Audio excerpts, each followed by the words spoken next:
अस्सलामुअलैकुम। आज का हमारा मैसेज है गुस्सा नहीं करना, गुस्सा नहीं करना। ठीक है, 8th क्लास हमने अपना चैप्टर नंबर 2 स्टार्ट किया हुआ था, सेल डिवीजन, कि सेल कैसे जो है वो डिवाइड होते हैं 1 से 2 में। सही है, उसमें हमने डिस्कस किया था माइटोसिस और मियोसिस को। आज हम पढ़ेंगे हेरिडिटी के बारे में। हेरिडिटी की अगर डेफिनेशन करें तो क्या होगी? The transmission of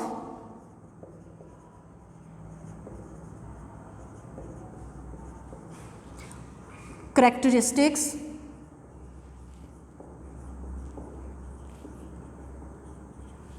from parents to offspring। Heredity कहते हैं हम, अगर इसका उर्दू में मीनिंग लें तो विरासत तकरीबन। तो डेफिनेशन क्या है इसकी? The transmission of characteristics from parents to offspring, यानी कि करेक्टरिस्टिक्स, खसूसियात जो हैं वो पेरेंट्स से चाइल्ड में जो जाती हैं, उस पूरे प्रोसीजर को हम हेरिडिटी बोलते हैं। अब अगर हम बात करें एक पी प्लांट की, मटर का पौधा है हमारे पास, जब हम उसका बीज बोते हैं तो बिल्कुल जैसे उसका पहला प्लांट था, पेरेंट प्लांट जिसको हम कह सकते हैं, ठीक है, जिससे वो बीज हमें मिला है, तो पेरेंट प्लांट जैसा ही वो निकलता है। ठीक है, जैसा वो पहला पी प्लांट था वैसा ही वो दूसरा भी ग्रो करेगा, यानी कि तमाम की तमाम करेक्टरिस्टिक्स जो हैं वो नए बनने वाले प्लांट में भी वैसी की वैसी ही होंगी। और अगर हम सेल्स की बात करें तो जैसा पेरेंट सेल होगा वैसा ही डॉटर सेल होगा। सही है, उसमें भी वही करेक्टरिस्टिक्स होंगी। अगर हम ऑर्गेनिजम्स की बात करें तो उसमें भी eye colour, skin colour, hair colour, tallness, ये सारी चीज़ें जो हैं वो पेरेंट्स टू ऑफस्प्रिंग में मुंतकिल होती हैं। अब यहाँ पर हम हेरिडिटी के यूनिट की बात करते हैं, तो हमारे पास जो हेरिडिटी के यूनिट है वो है gene. It is physical and functional unit of heredity। ठीक है, अगर हम जीन की बात करें तो वो हमारे हेरिडिटी का फिजिकल और फंक्शनल यूनिट है। अगर हम जीन की जैसे कि बात कर रहे हैं तो जीन जो हैं हमेशा पेयर्स की सूरत में होते हैं। जैसे कि अगर हम कहें कि उसके अलावा एक तो ये पेयर्स की सूरत में हो गए, दूसरा ये इनके ऊपर मुकम्मल इंस्ट्रक्शंस होती हैं नई बनने वाली प्रोटीन्स की। जो नई प्रोटीन बनी है उसकी पूरी की पूरी इंफॉर्मेशन इन जीन्स के ऊपर होती है। अब ये जीन्स जो हैं वो पेयर की सूरत में होते हैं। मिसाल के तौर पर अगर मैं कहूँ कि हमारे पास जीन्स हैं वो टॉलनेस के हैं या स्किन कलर के हैं। टॉलनेस की अगर हम बात कर लें तो एक जीन हमारा ये हो गया, दूसरा जीन हमारा ये होगा, तो ये दो पेयर्स की सूरत में मौजूद होते हैं जीन्स। ठीक है, उसके अलावा जीन्स क्या क्या कंट्रोल करते हैं? स्किन कलर को, हाइट को, सही है, अटैच और फ्री ईयर लोब्स को। ईयर लोब्स कहते हैं कान की लोब, जिन कुछ की जुड़ी होती है और कुछ की फ्री होती है। सही है, ये उन सारी चीज़ों को कंट्रोल करता है। इसके बाद हम हेरिडिटी में एक और हमारे पास मटेरियल है, वो है हमारे पास DNA. DNA stands for deoxyribonucleic acid. ठीक है,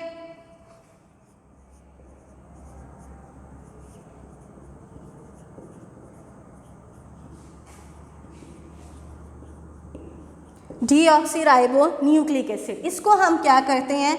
it is also called as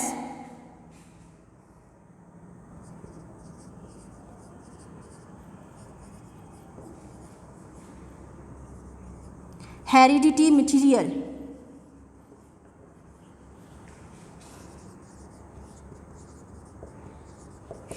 इसको हम हेरिडिटी मटेरियल भी कहते हैं। वो क्यों कहते हैं? क्योंकि इसका जो एक से स्ट्रैंड है इट कंसिस्ट ऑफ 2 स्ट्रैंड्स, ठीक है। अब इसका पूरा का पूरा एक जो स्ट्रैंड है उसके ऊपर तमाम इंस्ट्रक्शंस होती हैं कि नेक्स्ट ऑर्गेनिज्म में किस किस्म की करैक्टरिस्टिक्स होंगी। जैसे कि अगर हम डीएनए की बात कर लें तो वो यूं इस शेप में होता है, ठीक है, इसके 2 स्ट्रैंड होते हैं, ठीक है। और अगर हम जीन की बात करें तो जीन भी इसी के ऊपर होता है, ठीक है। अब ये थाउजेंड्स ऑफ न्यूक्लियोटाइड से मिलकर बना होता है, यानी कि डीएनए के अगर यूनिट की बात की जाए तो वो होता है न्यूक्लियोटाइड। हमारे पास यहाँ पर 4 न्यूक्लियोटाइड हैं, वो कौन से हैं जी? थायमिन, एडेनिन, ग्वानिन, साइटोसिन, ठीक है। अब ये कहाँ पर होते हैं? ये न्यूक्लियोटाइड्स यहाँ पर मौजूद होते हैं, ठीक है, सही है।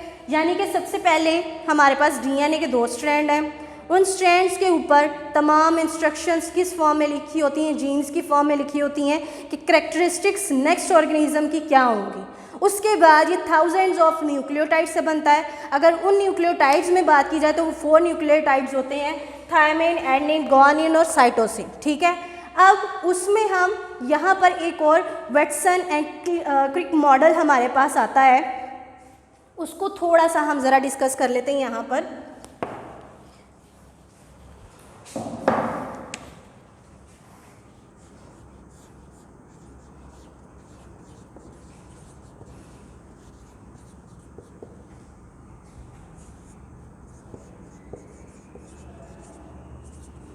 इसमें क्या मॉडल पेश किया गया था कि ये डीएनए का जो स्ट्रक्चर है, इसके 2 स्ट्रैंड जो हैं वो एक सीढ़ी की तरह लगते हैं, ठीक है।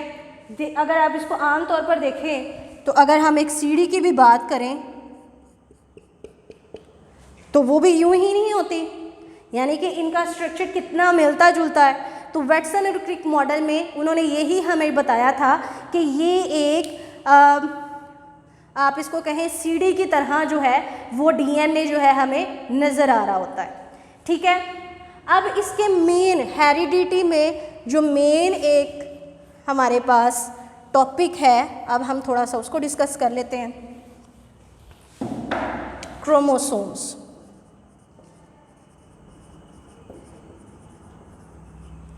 क्रोमोसोम्स जो हैं वो हमारे न्यूक्लियस में प्रेजेंट होते हैं, ठीक है। इनको हम थ्रेड लाइक स्ट्रक्चर भी कहते हैं, धागानुमा स्ट्रक्चर होता है। अगर हम डीएनए की बात करें और प्रोटीन की बात करें, जीन ने जो प्रोटीन बनानी है वो प्रोटीन, और जो डीएनए है उसकी बात करें, वो दोनों के दोनों इसके कंपोनेंट हैं, क्रोमोसोम्स के ही कंपोनेंट्स हैं।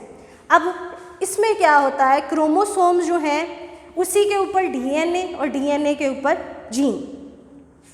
क्रोमोसोम्स में अगर हम देखें, सबसे पहले अगर एक क्रोमोसोम की बात करें, ठीक है, इसका सेंटर जो है इसको हम बोलते हैं सेंट्रोमियर।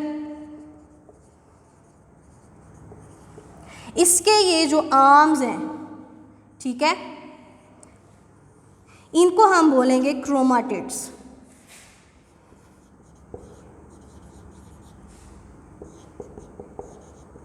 सही है।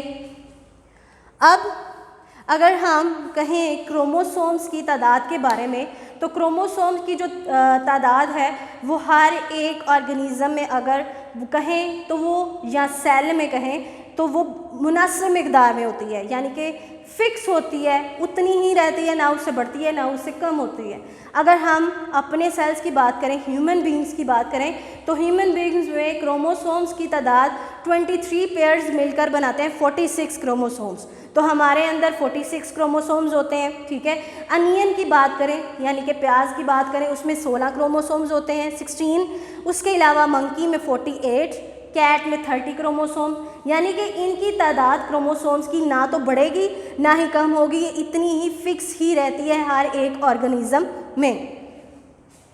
अब इसको ज़रा डायग्राम्स की मदद से समझते हैं कि क्रोमोसोम, डीएनए और जीन में आखिर में ताल्लुक़ क्या है। सबसे पहले हमारे पास है जी न्यूक्लियस, ठीक है।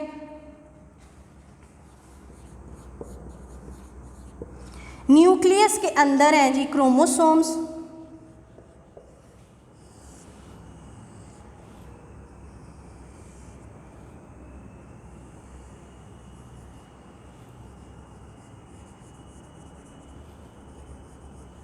ये हो गया क्रोमोसोम। अगर क्रोमोसोम के एक क्रोमाटिड की बात करें तो वहाँ पर हमारे पास है जी उसके ऊपर डीएनए, और डीएनए के ऊपर हमारे पास है जी जीन।